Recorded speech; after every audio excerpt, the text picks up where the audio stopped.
Namaskaram. My name is Ramesh Natarajan and you have reached the GRDIS Gurukul Vidyalaya. We are an inclusive team and we specially encourage ladies to chant including Vedas. अथ द्वितीयोऽध्यायः ॐ मध्यमचरित्रस्य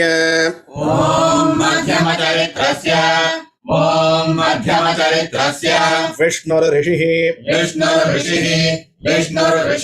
महालक्ष्मीर्देवता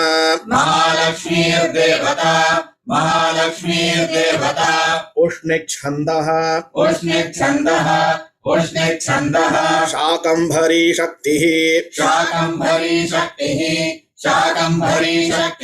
दुर्गा बीजम्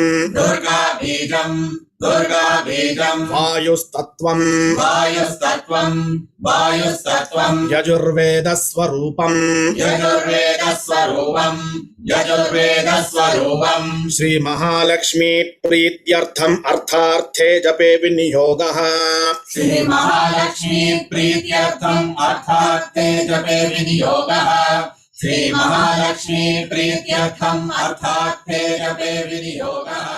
ध्यानम् ॐ ह्रीं ऋषिरुवाच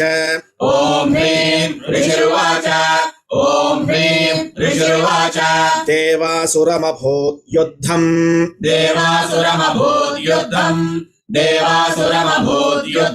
पूर्णमब्दशतं पुरा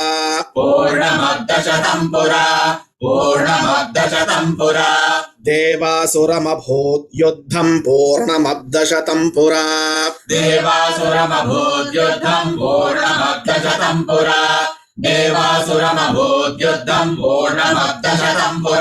महिषे सुराणामधिपे. Dear friends, very recently we have brought out our Durga Saptashti book. We have published this in 6 languages.